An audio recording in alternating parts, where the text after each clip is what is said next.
پہلے جو تگڑا ہے دنیا میں، جو بڑا تھا دنیا میں، وہ چھوٹے کو کھا جاتا تھا. جیسے کہتے تھے کہ بڑی مچھلی چھوٹی مچھلی کو کھا جاتی ہے.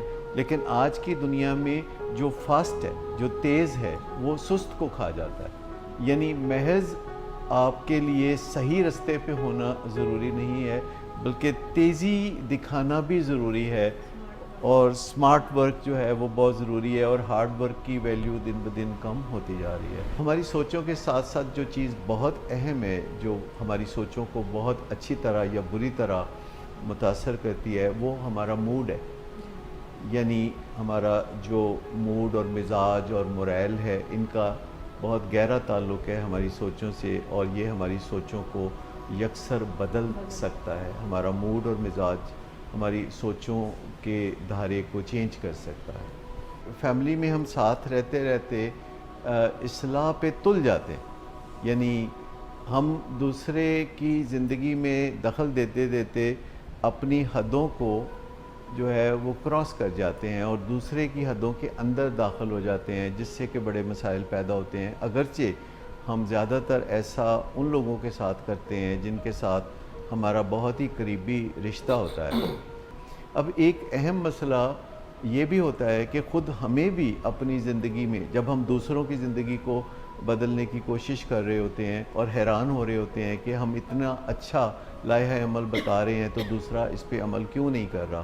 جب ہم بیٹے کو بتا رہے ہیں کہ تعلیم اس کے بہت کام آئے گی تو وہ دل سے کیوں نہیں تعلیم کی طرف توجہ دیتا. یا میٹھے سے پرہیز جب کسی والد کی صحت کے لیے بہت امپورٹنٹ ہوتا ہے اور اس میں کوئی شک نہیں ہوتا، تو پھر ایک بیٹے کو حیرت ہوتی ہے کہ ان کے والد ان کی یہ بات کیوں نہیں سن رہے اور اس پہ عمل کیوں نہیں کر رہے. تو کبھی کبھی ہمیں اپنے اندر بھی جھانک کے دیکھنا چاہیے کہ جب ہمارے اوپر خود ہماری مرضی نہیں چلتی، کیونکہ ہمارے اندر بھی کوئی ہے جو ہماری مرضیوں کو سیبوٹیج کرتا ہے. السلام علیکم ناظرین، ویلکم. پروگرام ہے you asked for it. Doctor صداقت علی ہمارے ساتھ موجود ہیں. Welcome sir. اور ہمارے ولنگ ویز کے کاؤنسلرز اور سائیکالوجسٹ ہمارے ساتھ موجود ہیں. میں آپ کو بھی خوش آمدید کہتا ہوں. روزانہ ڈاکٹر صاحب کچھ نہ کچھ مسائل ہمارے پیشنٹس کو ہوتے ہیں. پوچھا یہ گیا ہے کہ گھروں میں یا دفاتر میں لوگ یہ کہتے سنائی دیتے ہیں کہ میں خود تو بہت اچھا ہوں اور چاہتا ہوں کہ سب سے تعلقات اچھے ہوں، میرٹ کو اپ ہولڈ کروں، اور دوسرے بھی کاش اس بات کے پابند ہوں. وہ اس کے برعکس دوسروں کے ساتھ یا میرے ساتھ شکایات کا پلندہ باندھ کر رکھتے ہیں اور تعلقات سنوارنے کی بجائے ورکنگ ریلیشن شپ کو کشیدہ کرنے پر تلے رہتے ہیں. ڈاکٹر صداقت، اس صورتحال پر کچھ روشنی ڈالیں کہ مختلف فریقین کے سٹینڈز جو ہیں وہ کیا ہوتے ہیں. اس سے جو ہے جو خود کو ہر طرح سے مبرہ سمجھتے ہیں کہ میں تو بالکل ٹھیک کر رہا ہوں، اور دوسرے جو ہیں وہی سارا بلیم ان پر ڈالتے ہیں.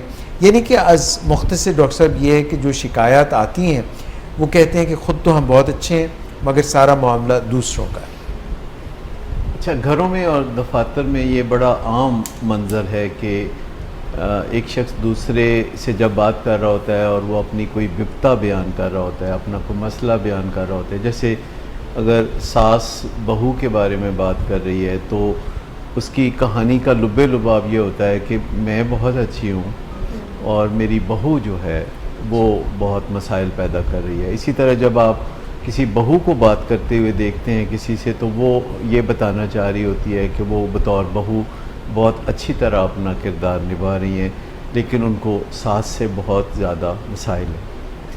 اور ساس یا بہو جس سے بھی بات کر رہی ہوتی ہیں تو وہ جواباً ان کی ہاں میں ہاں ملا رہا ہوتا ہے، کیونکہ ساس اور بہو جب کسی سے بات کرنے کے لیے ان کا انتخاب کرتی ہیں تو وہ پہلے یہ دیکھ لیتی ہیں کہ یہاں سے مجھے توثیق اور تصدیق ملے گی یا نہیں ملے گی. لہٰذا جب وہ بات کرتی ہیں تو وہ ایک وکٹم سٹوری بتا رہی ہوتی ہیں، اور جس کے بارے میں بات کر رہی ہوتی ہیں اسے ویلن پورٹرے کر رہی ہوتی ہیں، اور سننے والا توثیق کر رہا ہوتا ہے کہ آپ ٹھیک کہہ رہے ہیں. اور یوں تصدیق اور توثیق کے بعد جو بات کرنے والا ہے وہ اور پختہ ہو جاتا ہے اپنے سٹانس پہ یا اپنے سٹینڈ پر، اور وہ اپنے رویے پہ بالکل کوئی غور نہیں کرتا اور اپنے رویے کو بدلنے کا کوئی منصوبہ نہیں بناتا. اور اس آس میں انتظار کرنے لگتا ہے کہ آخرکار خود بخود کبھی نہ کبھی میری ساس کو یا میری بہو کو یا میرے بھائی کو یا میرے والدین کو یا میری اولاد کو یا دفتر میں میرے کولیگ کو یا میرے ہمسائے کو یا میرے سیاسی اوپوننٹ کو کبھی نہ کبھی خیال آئے گا کہ اسے نیکی کی ہدایت مل جائے گی، وہ کوئی روشنی دیکھ لے گا اور اس کا ضمیر جاگ اٹھے گا اور وہ ریئلائز کرے گا اور میرے حالات اچھے ہو جائیں گے۔ پر ایسا ہوتا نہیں ہے، کیونکہ یہ خالصتاً اپنے ذہن میں جو ہم سوچ رہے ہوتے ہیں اس کی دوسرے کو کانوں کان خبر نہیں ہوتی، کیونکہ یہ ہماری پرائیویٹ کہانی ہوتی ہے۔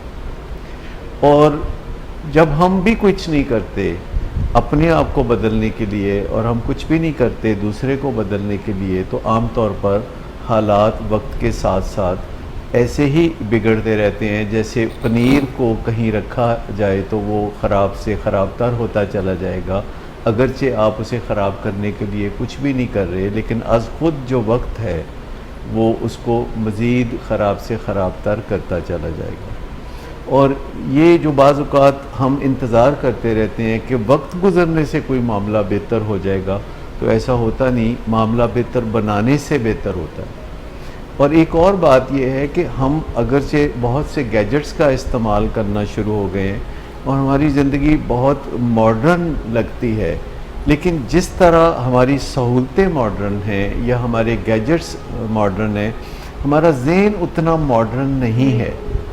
ہمارا ذہن جو ہے وہ پیچھے رہ گیا ہے، ہمارا جو رہن سہن ہے وہ آگے نکل گیا ہے، اور ہماری جو کوپنگ سکلز ہیں وہ وہی ہیں جو پچھلے 40-50 سال پہلے کارآمد تھیں، اور آج بھی ہم انہی سکلز کے ساتھ جب زندگی گزارنے کی کوشش کرتے ہیں تو ہمیں قدم قدم پر مشکلات کا سامنا ہوتا ہے۔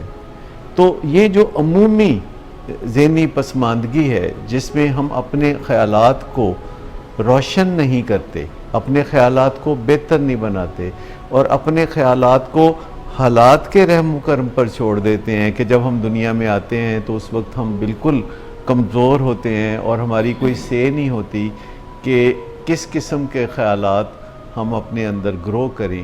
تو لوگ از راہ مہربانی ہمیں جو کچھ بھی کہتے ہیں وہ خیالات ہماری دماغ کی اور ہماری سوچوں کا حصہ بن جاتے ہیں، اور پھر ہم مسجد جاتے ہیں، کچھ خیالات ہمیں مولوی صاحب وہاں دیتے ہیں، پھر ہم مدرسے اور اسکول، کالج اور یونیورسٹی میں جاتے ہیں تو کچھ خیالات ہمیں وہاں ملتے ہیں، جو کچھ خیالات ایسے ہوتے ہیں جو اقدار کے بارے میں ہوتے ہیں، کچھ خیالات انسانوں کے ایک دوسرے کے ساتھ تال میل کے بارے میں ہوتے ہیں، پر بائی اینڈ لارج زیادہ تر خیالات کسی ہنر مندی کے بارے میں ہوتے ہیں۔ جیسے اگر آپ وکالت پڑھ رہے ہیں یا آپ ڈاکٹر بن رہے ہیں یا آپ انجینئر بن رہے ہیں، تو آپ کے کیمپس میں جو وقت گزرتا ہے آپ کا، اس کا 99% آپ کوئی ٹیکنیکل معاملات کی طرف رجوع کر رہے ہوتے ہیں، اور سمجھداری کی بات وہاں آپ کو کوئی بتائی نہیں جا رہی ہوتی۔ اور اس کے ساتھ ساتھ جو اچھی بات ہے کہ ہمیں بہت سے گیجٹس مل گئے ہیں جس سے زندگی کی رفتار تیز ہو گئی ہے اور ہمیں فیصلے تیزی سے کرنے ہیں۔ ہم اگر فیصلوں میں سست ہوں گے تو ہم پیچھے رہ جائیں گے۔